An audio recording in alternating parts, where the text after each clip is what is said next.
Bill, as you heard, spoke about one of the missions of WaterAfrica is related to transforming lives. I would like to spend a few minutes now talking about what resources it takes to actually do that. Let me first acknowledge that from personal observation in Zambia, that God provides incredible resources to those willing to be about the business of building His kingdom. We saw this firsthand, and it was incredible. Resources we found included clever Zambian engineers, wonderful, compassionate workers, incredible equipment and tools that's been donated to WaterAfrica by donors from around the world.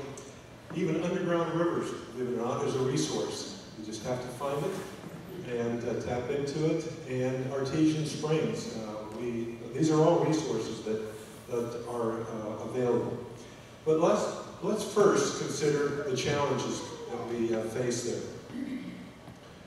Globally, every 15 seconds, a child dies from preventable water-related diseases, most younger than 5, 80% younger than 2. In Zambia, 64% of the population lives on less than $1.25 a day. Life expectancy is 42.5 years, largely because of AIDS. Something like 600,000 orphans are there because of this difficulty. AIDS, lack of water, access to safe water and sanitation facilities, and food shortages leaves 50% of the children malnourished. The result is reduced resistance to disease, reduced intellectual development, and stunted growth. The challenge then is to provide a child, lots of children, with access to clean water, sanitation, and hygiene. It is the most effective way to improve his survival and provide foundational resources for food security and health stability. So what resources are available to address this challenge? Well, first, it's the people. We have here a picture of the team in Zambia, plus several of our local folks here. Luann is there. Wonderful, wonderful people.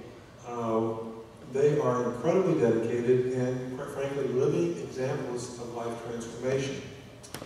Having themselves been transformed by God's Spirit, their mission to a person was to be about being agents of transformation for their countrymen. Even without saying a word, their faces conveyed to us and to everyone incredible warmth and caring for their countrymen. We found them to be delightful to work with. Next is a resource. There is the carefully developed organization. Bill mentioned the area development projects. We call them ADPs.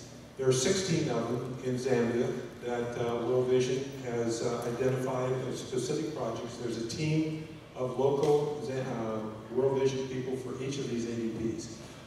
But the group that we really focused with is something called ZWASH, the Zambia Water and Sanitation and Hygiene Group, a dedicated team specifically focused at water and sanitation projects. ZWASH's goal is to extend by 2015 an increase in water coverage to these ADPs up to 80%, and sanitation coverage up to 30%. This is a large goal to tackle in the next 5 years, but it's something that we, after meeting with them, we're just highly confident that we can achieve that.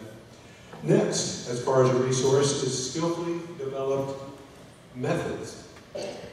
How does ZWASH begin to work in an ADP and in a village? Well, first, with great pre-planning. Together with community stakeholders, they identify and prioritize the needs of that specific community. Village ownership, as Bill mentioned, is a precondition. ZWASH says to the village, if you want to run, we'll run with you. If you want to walk, we'll walk with you. If you want to sit, we'll sit with you. You need to take ownership. And so once that ownership is established, you come alongside. Next, as far as a resource, is the carefully selected technologies. We saw 3 types of technologies: spring catchment, dam rehabilitation, and well drilling. Here's a picture of the last one of those. Z-Wash does not focus narrowly on solving problems. It basically works with the village to establish what the problem is, and then brings resources to bear. A wonderfully creative engineering and resourceful team. So what have the results been?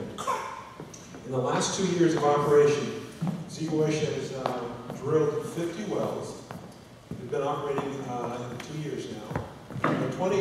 Something over 20 just in 2010. They've refurbished 80 wells. Turns out there are a substantial number of wells that are just not usable anymore. These are wells that government organizations or other groups have put in place, but didn't do all the training and the ownership aspect to where the villagers knew what to do with it, and they became in disrepair. Well, World Vision and Z-Wash comes in, refurbishes, and teaches them how to work with that. They basically challenge their villagers to have those resources available for their great-great-grandchildren. It's wonderful to hear that challenge that goes out from Z-Wash to the village. So at this point, we're going to trip into video.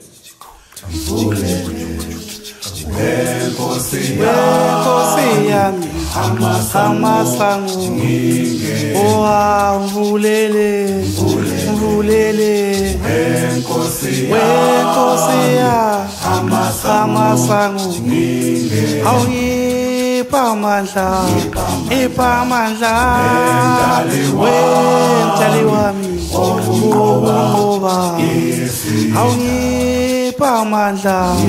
ipamandla, wentali wami, ngoba, awungicela ungivulele, wenkosi yami, amasango, sengicela ungivulele, la makawe, amasango, ngipamandla baba, wentali wami, ngoba, ngiyacela amandla baba, awu baba, wentali wami, ngoba,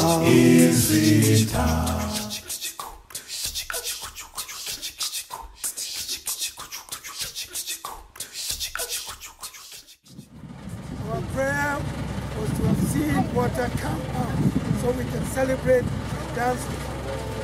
And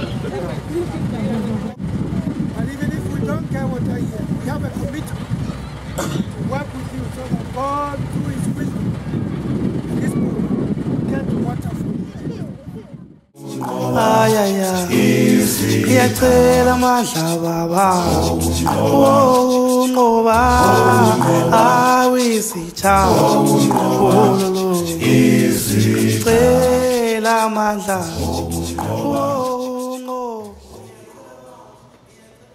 So why did we not get to see water gush forward?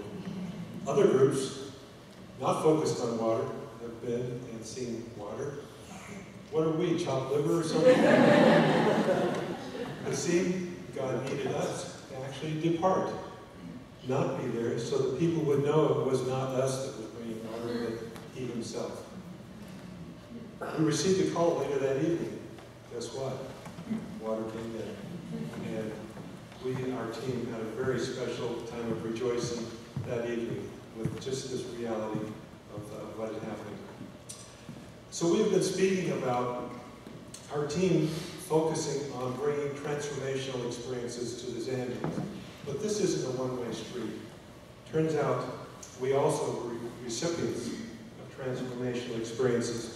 On a very personal note, early in our trip, our team devotional leader, Andy, from the team from World Vision, California, shared in a devotion that Christ makes mention more of the poor in the Gospels than any other topic.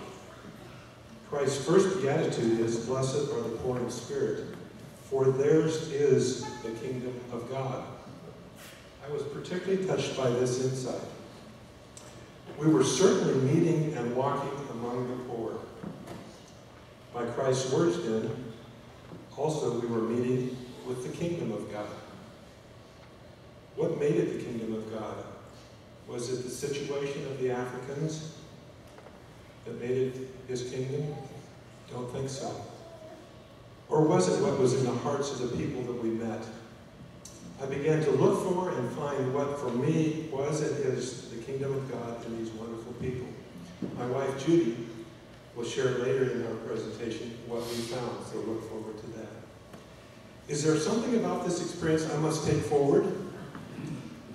Is it that being among the poor and needy now is too important to let slip past? The spiritual impact of this connection is just too great to be treated as an optional. It's something that I take away from this experience.